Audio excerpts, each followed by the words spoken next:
So for Ayn Rand, reason is the base, really, of our entire philosophy and the foundation of all philosophy. Reality exists. It exists independent of our consciousness. But we have a tool to know that reality, to observe it, to integrate it, to understand it, to be able to form abstract concepts from the facts of reality. So everything really starts with our ability to think conceptually and our ability to reason and to identify reality as it is. And that the idea is that everybody has the capacity to reason. Everybody with a functioning mind can use it and can reason. It's not like you need philosopher kings to tell us what reality is about. We can determine our lives for ourselves by the use of our minds. Now, reason is a faculty of the individual. So for Ayn Rand, the core of morality is about the individual. It's about the individual's life. So she was a rational egoist, or she termed it irrational. She believed in rational selfishness. And for her, selfishness means the rational pursuit of the values necessary for your own survival and ultimately happiness, flourishing, living the best life that you can live based on your rational mind, right? The best life that you can live based on your rational mind. So it's not about exploiting other people. It's not about doing whatever you feel like doing. So a lot of people think of the term selfishness as I'm going to lie, steal, and cheat. I'm going to manipulate people. I'm going to exploit. That's not what it's about. It's about using your mind to guide you towards the best life that you can live. And she proves that lying, stealing, cheating, being a really bad person is not good for you. It's not selfish. It's not in your rational, long-term self-interest. Now, because she was an advocate for the individual, for individual liberty, so for individual sovereignty and individual morality, the idea that morally you should live for yourself, she then, the next question she would ask is, okay, what political system is appropriate for an individual trying to pursue his happiness, trying to live the best life that he can live for himself using his mind? And what is the enemy of the mind? What is the thing that makes you not able to think, not able to act based on your own judgment? And that is coercion. So she views coercion as evil because it negates reason, it negates the human mind, and because it negates reason, it negates the ability of the individual to pursue his own happiness, to pursue the values he needs to live his own life. As a consequence of that, she is an advocate for individual rights, the freedom of an individual to pursue the values, the rational values that he needs in order to live. So individual rights is not about getting stuff.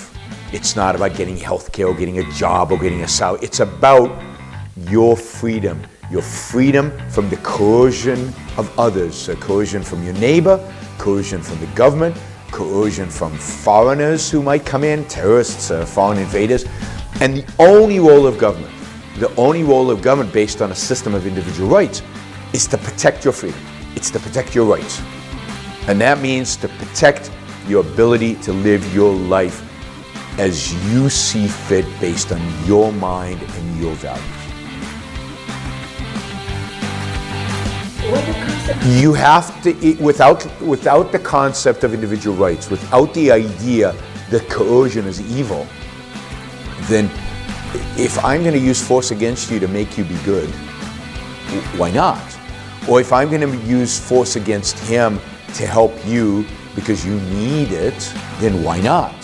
So you have to have a conception first of rational egoism, that the purpose of life is your own happiness. Your purpose is your happiness. His person is his happiness. Purpose is his happiness. My purpose is my happiness. And then you need a theory of what leads to human happiness, the use of one's reason.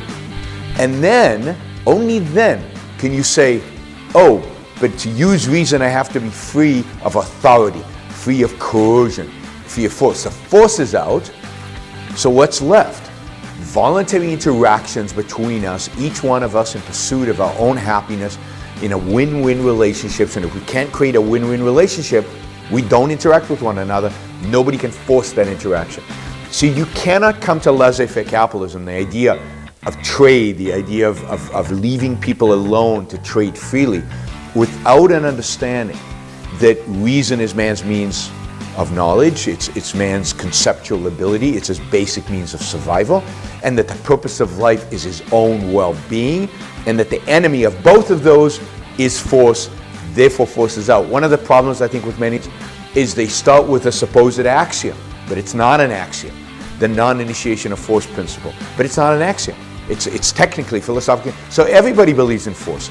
99% of the people on the planet believe in force if it's done for, quote, good cause. But you understand the only good cause is your own happiness. Then force is never legitimate. We're lucky that the regulators and the bureaucrats have not yet figured out how to regulate the internet and how to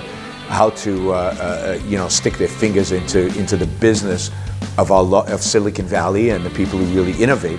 But everything else around Silicon Valley is regulated, and even Silicon Valley is not free of regulation, as we saw with the antitrust case against Microsoft and against Apple and the European Union going after Google.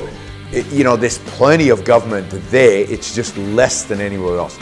What all these things prove is the amazing efficacy of the human mind, the amazing productiveness of entrepreneurs that in spite government, in spite the taxes, in spite of the regulations, they continue to produce, they continue to create, they continue to connect us. And what globalization and all these other things should prove to people is that when you allow people to trade, when you give people freedom, at whatever level you give them freedom, good things happen. Globalization has been a wonderful thing. If you value your life, if you want to make the most of your life, if you value the material world in which you live, but also if you value your ability to experience spiritual pleasure, then there's no system in human history better than capitalism at making all that possible. It brings people out of poverty, and it allows the middle class and people who make money to express themselves, to produce, to create, to build, and to achieve self-esteem, and therefore happiness. And that's what it's all about today.